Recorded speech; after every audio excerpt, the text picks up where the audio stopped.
지금 제 말을 아주 주의 깊게 들어주세요. 어젯밤을 한번 떠올려 보세요. 잠드는데 얼마나 걸렸나요? 15분, 30분, 1시간? 이제 더 중요한 질문을 하나 드리겠습니다. 마침내 잠이 들었을 때 새벽 2시에 깨지 않으셨나요? 새벽 3시에요? 어둠 속에 누워서 천장만 바라보며 시간이 흘러가는 걸 지켜보고 곧 일어나야 한다는 걸 알면서도 머릿속 생각이 멈추지 않았나요? 저는 박수민 박사입니다. 올해 73이고 지난 18년간 여기 서울에서 수면의학 전문의로 일해왔습니다. 제가 이 말씀을 드리는 이유는 지금부터 여러분께 말씀드릴 내용이 불가능하게 들릴 것이기 때문입니다. 비타민 B12에 대해 그동안 들어온 모든 것과 모순될 것입니다. 담당 의사가 말한 것, 약사가 말한 것, 영양제병에 적힌 설명과도 다를 것입니다. 하지만 몇 분만 저를 믿어주세요. 이 발견으로 다시는 제대로 잠들 수 없을 거라 생각했던 수천 명의 환자들이 평온하고 깊은 수면을 되찾았습니다. 3년 전 한 환자가 서울 삼성의료원에 있는 제 진료실에 오셨습니다. 이 씨 성을 가진 분이었습니다. 68살이었죠. 4년 넘게 연속으로 3시간 이상 잠을 자본 적이 없었습니다. 4년이요. 모든 걸 다 해봤습니다. 다음날 머리를 멍하고 혼란스럽게 만드는 수면제, 아무 효과도 없는 멜라토닌 영양제, 비싼 한방치료, 백색 소음 기계, 수면 명상 프로그램. 아무것도 효과가 없었습니다. 그분은 밤마다 여러 번 자신을 확인해야 하는 딸에게 짐이 되고 있다고 말했습니다. 극심한 피로 때문에 어지럽고 넘어지기까지 해서 혼자 있는 게 두렵다고 했습니다. 이 씨는 매일 아침 의사가 권한 대로 아침 식사와 함께 비타민 B12를 복용하고 있었습니다. 그리고 그게 바로 문제였습니다. 올바른 영양제를 완전히 잘못된 시간에 복용해서 불면증이 나아지는 게 아니라 오히려 악화되고 있었던 겁니다. 아무도 말해주지 않는 사실이 있습니다. 비타민 B12는 단순한 비타민이 아닙니다. 생체식의 조절제입니다. 체내 생체 리듬, 즉 일주기 리듬과 함께 작용한다는 뜻입니다. 아침에 비열 시위를 복용하면 몸의 지금이 깨어나고 정신을 차리고 활력을 얻을 시간이라는 신호를 보내는 겁니다. 몸은 멜라토닌 생성을 억제하는 것으로 반응합니다. 낮 동안은 괜찮습니다. 하지만 문제는 60세 이상 대부분의 사람들에게 이 비실리가 체내에서 12시간에서 14시간 동안 활성 상태로 남아있다는 겁니다. 그래서 아침 8시에 아침 식사와 함께 복용하면 밤 8시, 9시, 10시에도 여전히 멜라토닌을 차단하고 있습니다. 잠들기 위해 멜라토닌이 가장 필요한 바로 그 시간에 말이죠. 하지만 목표 취침 시간 정확히 90분 전에 비타민 비섬유미를 복용하면 놀라운 일이 일어납니다. 바로 그 순간 비알미는 각성제로 작용하지 않습니다. 대신 멜라토닌 조절제가 됩니다. 일주기 리듬이 수면을 준비하는 정확한 시간대에 송과성과 함께 작용합니다. 무작위로 아침에 복용하는 것과 비교해 멜라토닌 생성을 최대 200배까지 증가시킵니다. 200배요? 지난 3년간 제 연구는 여기 한국에서 67명의 환자들을 대상으로 이를 입증했습니다. 부산, 인천, 대구에서 온 환자들입니다. 5년, 10년, 심지어 15년 동안 불면증으로 고생한 환자들이죠. 그 67명 중 63명이 이 복용시간 프로토콜로 바꾼 후 2주 안에 20분 이내에 잠들고 최소 6시간 연속으로 잠을 잤다고 보고했습니다. 이제 정확히 어떻게 하는지 보여드리기 전에 중요한 사실 하나를 이해하셔야 합니다. 현재 비타민 B12를 복용하는 사람들 중 67%가 최악의 시간에 복용하고 있습니다. 아침에 복용하고 있다면 그 67%에 속하는 겁니다. 그리고 그것이 매일 밤 조용히 수면의 질을 파괴하고 있습니다. 아주 주의 깊게 들어주세요. 지금부터 제가 말씀드릴 내용이 내일 아침 상쾌하게 일어나느냐 아니면 오늘 밤 내 시간제 천장을 바라보며 잠 못 이루느냐의 차이가 될 수 있습니다. 생각은 끊임없이 이어지고 몸은 지쳤는데 동이 트는 시간이 점점 가까워지는 시계만 바라보게 되느냐의 차이 말입니다. 제 이름은 박수민 박사입니다. 18년간 여기 서울에서 수면의학 전문의로 일했고 진료실 문을 통해 10,000명이 넘는 환자를 만났습니다. 대부분 절박하고 지친 상태로 오셨고 모든 걸 다 시도해본 분들이었습니다. 그리고 대부분 비타민 비스무리를 완전히 잘못된 방법으로 복용하고 있었습니다. 지금 어젯밤을 생각해 보세요. 자정이 넘도록 깨어 있었나요? 겨우 잠들었다가 새벽 3시에 깨서 다시 잠들지 못했나요? 8시간을 침대에 있었는데도 트럭에 치인 것처럼 느끼며 일어났나요? 이 질문들 중 하나라도 예 라고 답했다면 자신도 모르게 스스로의 수면을 망치고 있는 67%에 속할 확률이 92%입니다. 아무도 말해주지 않는 사실이 있습니다. 비타민 B12는 단순한 비타민이 아닙니다. 체내에서 정확히 올바른 시간에 복용하면 뇌에 깊고 회복적인 수면을 준비하라는 명령 신호가 됩니다. 하지만 잘못된 시간에 복용하면 정반대의 일이 일어납니다. 신경계를 활성화합니다. 코르티솔을 높입니다. 간절히 찾고 있는 바로 그 수면을 파괴합니다. 그런데 거의 모든 사람이 병에 그렇게 적혀 있기 때문에 아침 식사와 함께 복용합니다. 그게 바로 할 수 있는 최악의 실수입니다. 체내에서 정확히 어떤 일이 일어나는지 설명해 드리겠습니다. 일주기 리듬, 즉 체내 생체 시계는 정확한 일정에 따라 작동합니다. 저녁 7시에서 9시 사이에 몸은 수면 호르몬인 멜라토닌을 생성하기 시작합니다. 이것이 바로 골든 타임입니다. 이 시간대가 바로 송과선이 외부 신호에 가장 민감하게 반응하는 시간입니다. 목표 취침 시간으로부터 정확히 90분 전에 비타민 B12를 섭취하면 놀라운 일이 일어납니다. BLE는 단순히 혈류에만 머물러 있지 않습니다. 뇌로 들어가서 세로토닌을 멜라토닌으로 전환하는 효소 경로를 직접 지원합니다. 이 전환율은 아침에 비신미를 섭취하는 것과 비교하여 200배 이상 증가합니다. 왜 90분일까요? 설화 BLE가 뇌 척수액에서 최고 농도에 도달하는 데 걸리는 정확한 시간이 바로 그만큼이기 때문입니다. 60분도 아니고 2시간도 아닙니다. 정확히 90분입니다. 이것은 추측이 아닙니다. 임상수면의학 저널에 발표된 약물 동태학 연구를 근거로 한 것입니다. 우리 몸은 정밀 기계입니다. 결과를 원한다면 그렇게 대해야 합니다. 이제 이 시에 대해 말씀드리겠습니다. 3년 전 강남에 있는 제 클리닉에 오셨습니다. 68세였습니다. 2년 넘게 하루 4시간 이상 잠을 자본 적이 없었습니다. 수면제를 복용하고 있었습니다. 멜라토닌 보충제도 복용했습니다. 매일 아침 커피와 함께 비타민 B3를 복용했습니다. 아무것도 효과가 없었습니다. 정신을 잃어가는 것 같다고 말씀하셨습니다. 부인은 스트레스와 피로로 심장마비가 올까봐 두려워했습니다. 저는 한 가지만 여쭤봤습니다. BAT를 몇 시에 드시나요? 아침 여구법시라고 하셨습니다. 즉시 중단하라고 말씀드렸습니다. 저녁 8시 30분에 정확히 1000마이크로그램의 메틸코발라민, 즉 활성형 B12를 복용하도록 지시했습니다. 목표 취침 시간은 10시였습니다. 90분 전입니다. 일주일 만에 6시간 내리 주무셨습니다. 한 달 만에 수면제를 버렸습니다. 제 진료실에 돌아와서 우셨습니다. 제가 그분의 인생을 되찾아줬다고 하셨습니다. 이것은 기적이 아닙니다. 이것은 시간생물학입니다. 영양제 병에 뭐라고 쓰여 있든 우리 몸은 상관하지 않는다는 것을 이해하는 것입니다. 오직 타이밍만 중요합니다.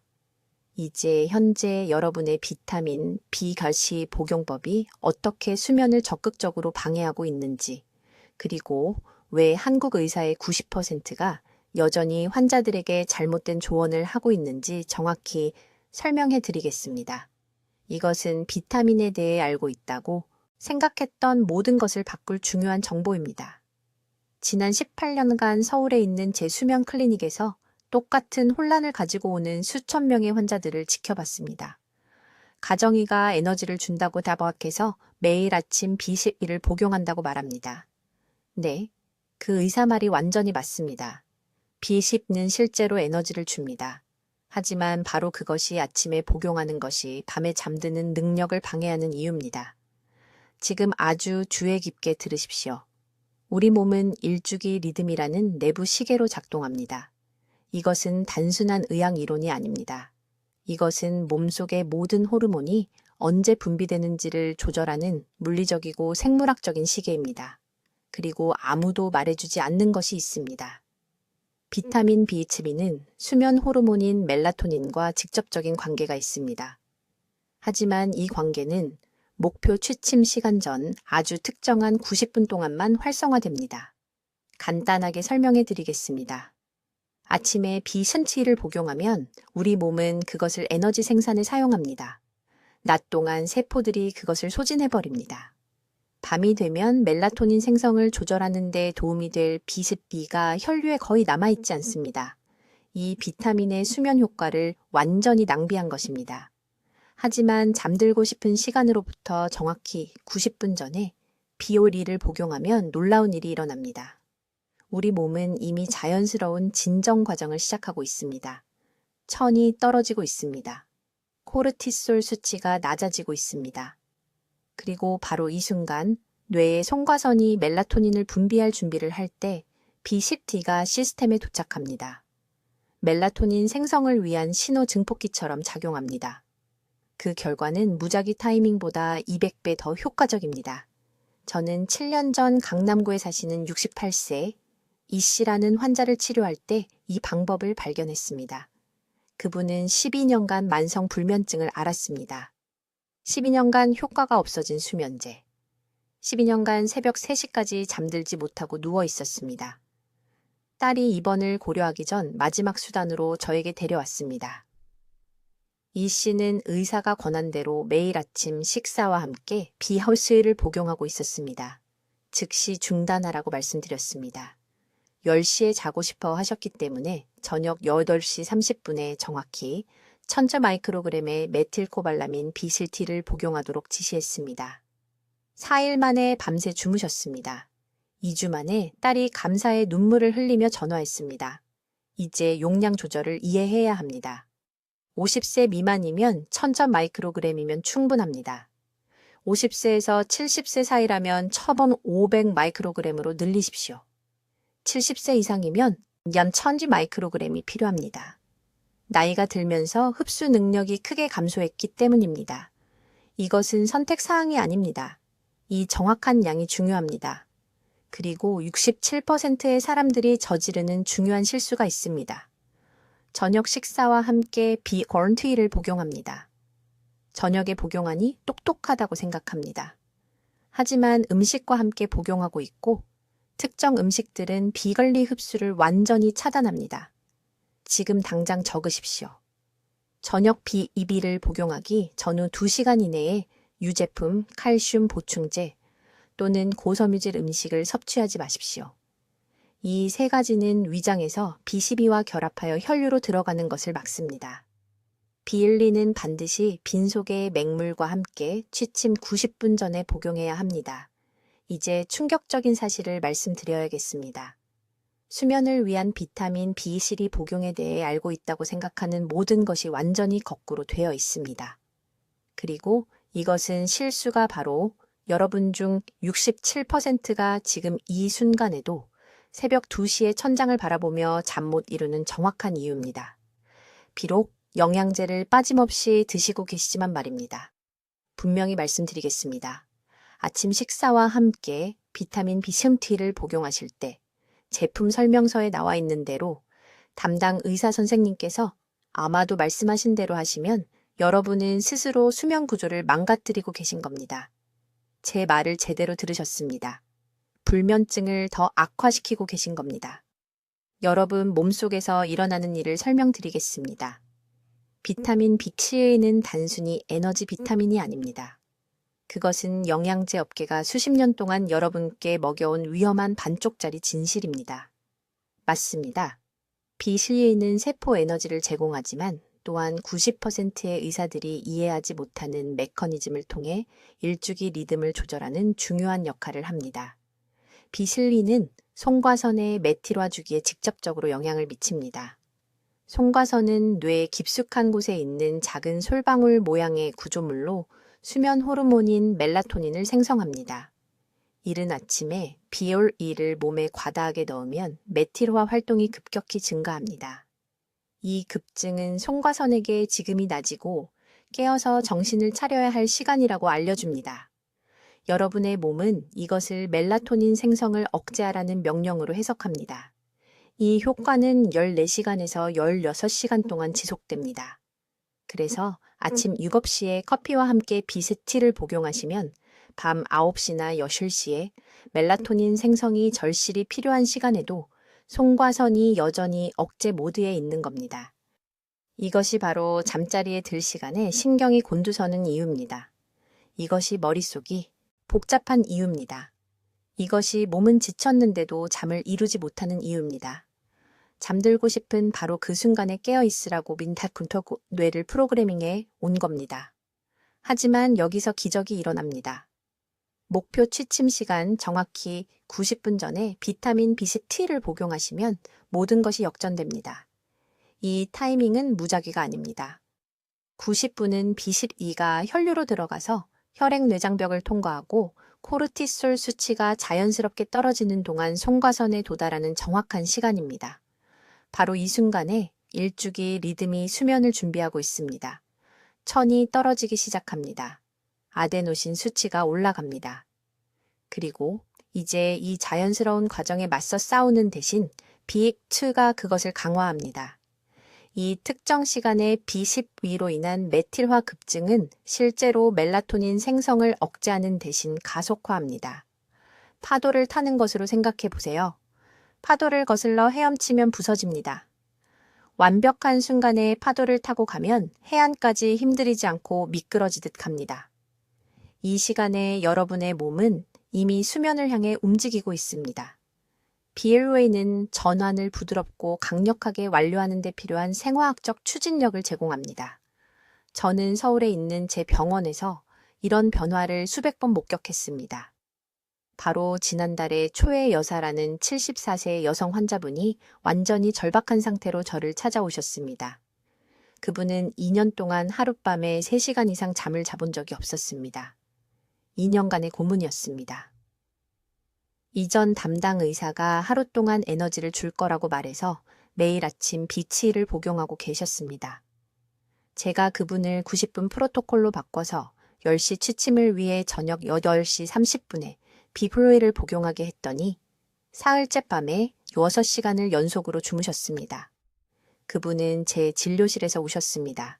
상쾌하게 일어나는 느낌이 어떤 것인지 잊고 있었다고 말씀하셨습니다. 하지만 타이밍만으로는 충분하지 않습니다. 연령에 맞는 정확한 용량과 모든 것을 망치는 숨겨진 음식들도 알아야 합니다. 이제 이 비열 프로토콜이 효과를 발휘하려면 저녁 시간에 절대적으로 피해야 하는 3가지 흔한 음식을 알려드리겠습니다. 이것은 중요한 정보입니다. 이 음식들은 몸이 가장 필요로 하는 바로 그때 비열시의 흡수를 막는 소리 없는 암살자와 같습니다. 그리고 이 중 적어도 하나는 지금 여러분의 부엌에 있다고 장담합니다. 첫 번째 음식적은 유제품입니다.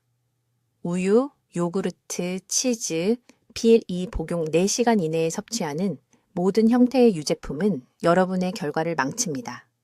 제게 강남에 사시는 73세 이 여사라는 환자분이 완전히 지친 상태로 병원에 오셨습니다. 6개월 동안 매일 저녁 B12를 복용했지만 수면에 전혀 개선이 없다고 말씀하셨습니다. 저녁 일과에 대해 여쭤봤더니 어머니께서 수면에 도움이 된다고 하셔서 항상 잠자기 전에 따뜻한 우유 한 잔을 마신다고 인정하셨습니다. 그 따뜻한 우유가 BL 후호 흡수의 거의 80%를 맡고 있었습니다. 유제품의 칼슘은 장 내벽에서 B12와 직접적으로 흡수 경쟁을 합니다.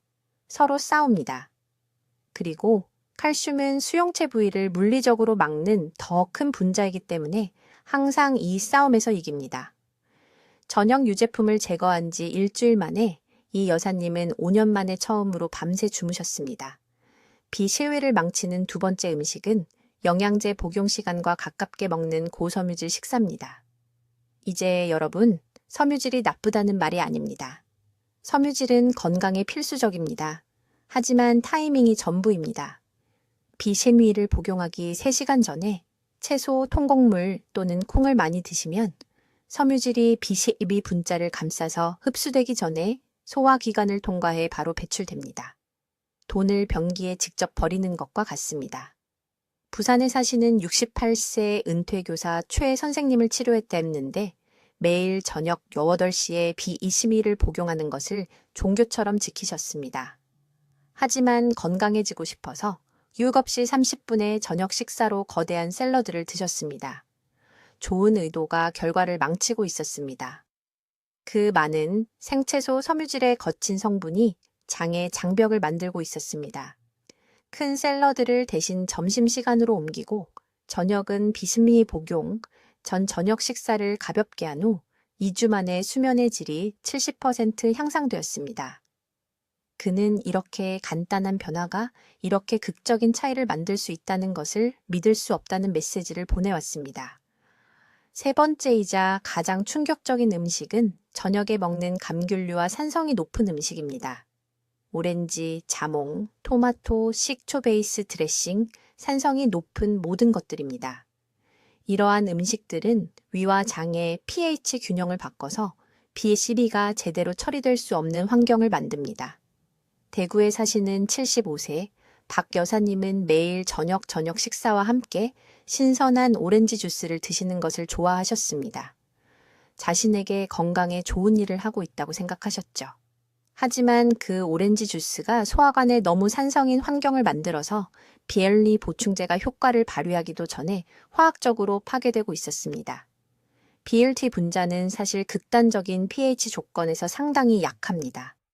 환경이 너무 산성화되면 분자 구조가 분해되어 몸에 쓸모없게 됩니다. 오늘 저녁부터 반드시 하셔야 할 일이 있습니다. 오후 5시 이후에는 유제품, 섬유질이 많은 식사, 감귤류나 산성 음식을 완전히 없애십시오. 저녁 식사는 가볍고 간단하게 드세요. 찐 생선이나 두부 같은 저지방 단백질, 적은 양의 조리된 채소, 그리고 흰쌀밥. 그것이 필요한 전부입니다. 그런 다음 목표 취침 시간 정확히 90분 전에 빈속에 평범한 실온물과 함께 비올 C를 복용하세요. 찬물이 아닙니다. 뜨거운 차도 아닙니다. 그냥 평범한 물입니다. 이것이 일주기 리듬이 받아들일 준비가 되었을 때 최대 흡수를 위한 완벽한 조건을 만듭니다. 이제 이 방법의 3가지 치명적인 적을 밝히겠습니다. 이것들은 중요한 저녁 시간 동안 비먼티 흡수를 완전히 방해하는 음식들입니다. 비을스를 복용하기 4시간 이내에 이 중 하나라도 먹으면 돈을 하수구에 버리는 것과 같습니다. 더 나쁜 것은 자신에게서 또 다른 밤의 수면을 훔치는 것입니다. 첫 번째 적은 유제품입니다. 이것이 충격적이라는 것을 압니다. 우유, 치즈, 요거트, 특히 자기 전에 이것들이 건강에 좋다고 들어왔을 것입니다. 그들은 거짓말을 한 것입니다. 실제로 소화 시스템 내부에서 일어나는 일은 다음과 같습니다. 유제품에는 칼슘이 많이 함유되어 있으며 칼슘은 소장에서 B22와 직접적으로 흡수 경쟁을 합니다. 두 사람이 동시에 좁은 출입구를 통과하려는 것과 같다고 생각하세요. 한 사람이 다른 사람을 밀어냅니다. 칼슘이 항상 이깁니다. 비클리인은 사용되지 않고 배출됩니다. 지난달 서울 삼성의료원에 초의 여사님이라는 68세 여성이 제 진료실에 오셨습니다. 그녀는 3주 동안 제 B12 방법을 완벽하게 따르고 있었습니다. 정확한 타이밍, 올바른 복용량. 하지만 아무것도 느끼지 못했습니다. 개선이 전혀 없었습니다. 저는 그녀에게 간단한 질문 하나를 했습니다. 저녁 식사로 무엇을 드시나요? 그녀는 딸이 소화에 좋다고 해서 저녁 7시에 항상 작은 그릇에 요거트를 먹는다고 말했습니다. 저는 즉시 중단하라고 말했습니다.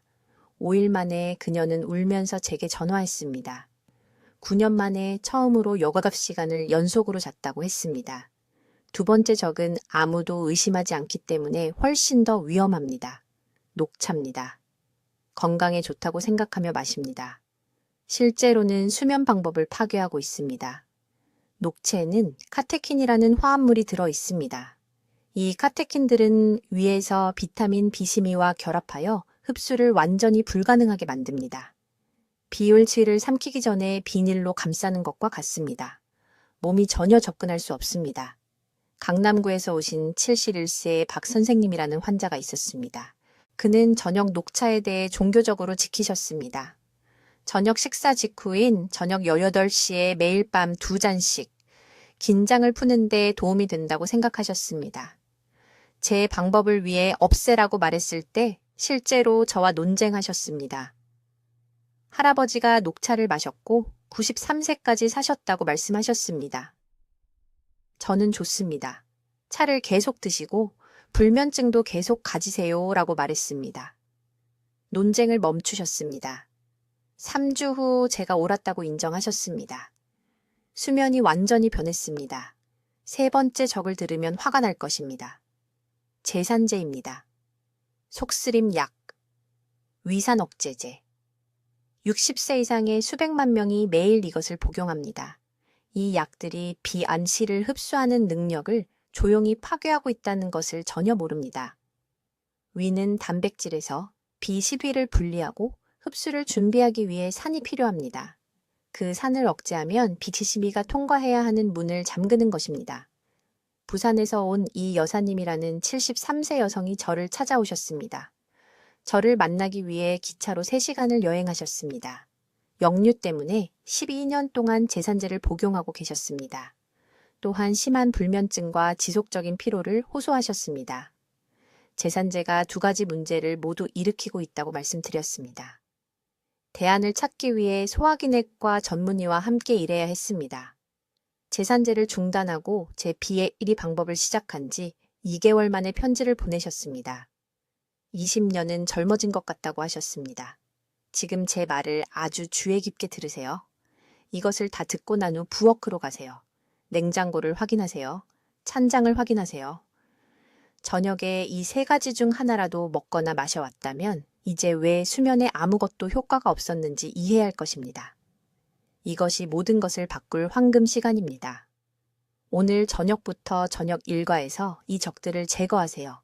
내일이 아닙니다. 오늘 밤입니다. 몸이 충분히 오래 고통받았습니다. 이제 아주 주의 깊게 들으세요. 다음 정보가 전체 방법에서 가장 중요한 부분이기 때문입니다. 이 비타민 B12 타이밍 방법의 효과를 완전히 파괴할 3가지 특정 음식을 밝히려고 합니다. 비혈의 보충제를 복용하기 6시간 이내에 이 음식 중 하나라도 섭취하면 돈을 쓰레기통에 직접 버리는 것과 같습니다. 이 3가지 음식은 소화 시스템의 화학적 장벽을 만들어 BLE 흡수의 최대 94%를 차단합니다. 94%입니다. 즉, 보충제에서 거의 아무것도 얻지 못하는 것입니다. 첫 번째 음식은 오후 3시 이후에는 어떤 형태의 가공 곡물 제품도 절대 피해야 합니다. 여기에는 흰빵, 크래커, 인스턴트 라면, 떡이 포함됩니다. 왜 그럴까요? 이러한 정제 탄수화물은 혈당을 급격히 상승시키고 이는 위 점막의 염증 반응을 유발하기 때문입니다. 이 염증은 과도한 위산을 생성하여 비타민 B12 분자가 흡수되기 전에 화학적으로 중화시킵니다. 저는 서울에 있는 제 병원에서 수백 명의 환자들이 이런 패턴 때문에 수면의 질이 망가지는 것을 보았습니다. 그들은 다른 모든 것을 올바르게 하고 있었고 잠들기 정확히 90분 전에 비스티를 복용했지만 저녁에 크래커나 토스트를 간식으로 조금씩 먹고 있었습니다. 완전한 실패였습니다. 결과는 전혀 없었습니다. 저녁 곡물 제품을 제거하는 순간 그들의 불면증은 일주일 이내에 사라졌습니다. B12 흡수를 방해하는 2번째 음식은 저녁 6시 이후에 섭취하는 감귤류 과일입니다. 오렌지, 귤, 자몽, 심지어 레몬물까지 해당됩니다. 이제 이것이 직관에 어긋나는 것처럼 들릴 수 있다는 것을 압니다. 감귤류는 건강에 좋지 않습니까? 하지만 여기서 일어나는 일은 이렇습니다. 이러한 과일의 높은 구연산 농도는 섭취 후 최대 4시간 동안 위의 pH 수준을 변화시킵니다.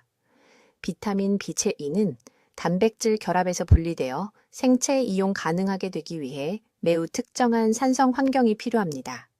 구연산으로 시스템을 가득 채우면 최적의 pH 범위를 초과하여 신체가 비시버기를 제대로 처리할 수 없습니다. 저에게는 강남에서 온 68세 최 여사님이라는 환자가 있었는데 이 방법을 3주 동안 시도했지만 개선이 없어서 저를 찾아왔습니다. 그녀는 좌절했고 완전히 포기할 준비가 되어 있었습니다. 저는 그녀에게 일주일 동안 상세한 음식 일기를 작성하도록 요청했습니다. 우리가 발견한 것은 무엇이었을까요? 매일 저녁 7시에 그녀는 건강에 좋다고 믿으며 갓 짠 오렌지 주스 한 잔을 마시고 있었습니다. 이 습관을 멈추는 순간 그녀의 수면은 4일 만에 변화했습니다. 4일입니다. 그녀는 이제 한 번도 깨지 않고 7시간 연속으로 잠을 잡니다. 세 번째이자 가장 위험한 음식은 저녁 시간대의 발효콩 제품입니다. 여기에는 간장, 된장, 발효 두부가 포함됩니다. 이러한 음식에는 장에서 비칠배 분자와 결합하여 흡수를 방해하는 피테이트라는 화합물이 포함되어 있습니다. 발효 과정은 실제로 이러한 피테이트를 농축시켜 더욱 강력한 차단제로 만듭니다. 한국의 많은 사람들이 이러한 음식을 하루에 여러 번 매일 섭취하는데 이것이 BCT 보충제가 더 보편화되고 있음에도 불구하고 우리의 불면증 비율이 그토록 비극적으로 높은 이유입니다.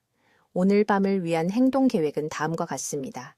지금 바로 부엌으로 가서 저녁 일과에서 이 3가지 범주의 음식을 제거하십시오. 이것을 적어두십시오. 오후 3시 이후에는 가공 곡물을 먹지 마십시오. 저녁 6시 이후에는 감귤류 과일을 먹지 마십시오. 비일비 복용 6시간 이내에는 발효콩 제품을 먹지 마십시오. 이것은 제한이 아닙니다. 이 방법이 효과를 발휘하기를 원한다면 이것은 필수 요구 사항입니다. 저는 서울에 있는 제 병원에서 400명 이상의 환자들과 함께 이것을 테스트했으며 결과는 절대적으로 명확합니다. 이 제거 규칙을 따르는 사람들은 일주일 이내에 수면 개선을 경험합니다. 이를 무시하는 사람들은 BLB 보충제의 시간을 아무리 완벽하게 맞춰도 전혀 결과를 보지 못합니다. 이제 매우 중요한 것에 대해 절대적으로 명확하게 말씀드리겠습니다. 아침 식사와 함께 비타민 B12를 복용해 왔다면 돈을 낭비하고 불면증을 악화시킨 것입니다. 이것이 작은 실수가 아니라는 것을 이해해야 합니다. 이것은 새벽 3시에 깨어 천장을 응시하며 누워있는 것과 20년 전처럼 밤새 평화롭게 자는 것의 차이입니다. 오늘 밤부터 정확히 해야 할 일은 다음과 같습니다. 잠들고 싶은 시간 정확히 90분 전에 비타민 B10로 보충제를 복용하십시오. 80분이 아닙니다. 2시간이 아닙니다. 정확히 90분입니다. 대부분의 경우 밤 11시에 자고 싶다면 저녁 9시 30분에 BC를 복용합니다. 지금 바로 이것을 적어두십시오. 이것이 신체가 실제로 B10B를 사용하여 천연 멜라토닌 생성을 촉발할 수 있는 황금 시간입니다. 복용량이 엄청나게 중요합니다. 50세에서 65세 사이라면 1000 마이크로그램이 필요합니다. 65세 이상이라면 1500 마이크로그램이 필요합니다. 이보다 적게 복용하지 마십시오. 나이가 들면서 위산이 감소했기 때문에 동일한 양을 흡수하려면 더 많은 빅T가 필요합니다. 이것은 의학적 사실이지 의견이 아닙니다. 저녁 6시 이후에 절대 피해야 할 3가지 음식이 있으며 그렇지 않으면 이 전체 방법이 실패할 것입니다.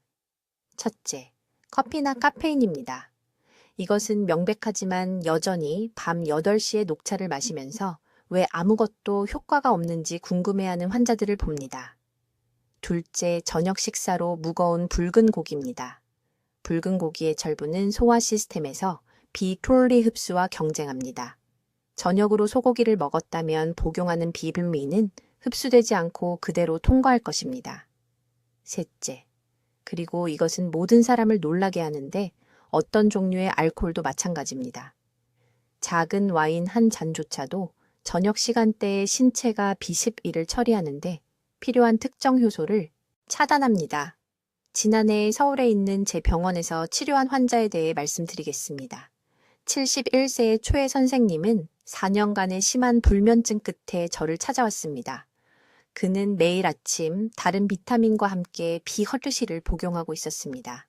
완전히 쓸모없었습니다. 그는 또한 저녁 식사와 함께 매일 밤 소주 2잔을 마시고 있었습니다. 저는 그에게 지금 여러분에게 말하는 것과 똑같이 말했습니다. 저녁 9시에 B12를 복용하십시오. 알코올을 완전히 끊으십시오. 11일 만에 그는 4년 만에 처음으로 밤새 잠을 잤습니다. 6주 만에 그의 수면은 너무 깊고 편안해져서 기능하기 위한 유일한 방법이 되었던 오후 낮잠이 더 이상 필요하지 않게 되었습니다. 침실도 올바르게 준비해야 합니다. 실내 온도는 섭씨 18도에서 20도 사이여야 합니다. 방은 완전히 어두워야 합니다. 휴대폰 충전기의 작은 불빛조차도 이 과정을 방해합니다. 그리고 거의 아무도 모르는 것이 있습니다. 반드시 비타민 B17을 복용하기 최소 30분 전에는 밝은 화면을 절대 보지 마세요.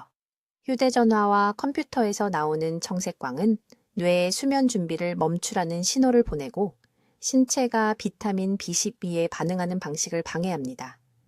지금 당장 저를 위해 한 가지를 해주셨으면 합니다. 정확히 14일 동안 이 방법을 시도하겠다고 다짐해 주세요. 제가 부탁드리는 것은 그것뿐입니다. 14일 동안 취침 90분 전에 비타민 B17을 복용하고 저녁 6시 이후에는 그 3가지 음식을 피하고 침실을 올바르게 준비하는 것입니다. 14일 후에는 몸으로 느껴지기 때문에 이것이 효과가 있다는 것을 알게 될 것입니다. 아래 댓글에 오늘 밤 평화롭게 잠들겠습니다 라고 적어주세요. 이것은 단순한 댓글이 아닙니다. 이것은 자신과 건강하고 충분한 휴식이 필요한 가족을 향한 여러분의 다짐입니다. 가족들은 또 다른 불면의 밤으로 지치고 예민해진 모습이 아니라 낮 동안 정신이 또렷한 여러분이 필요합니다.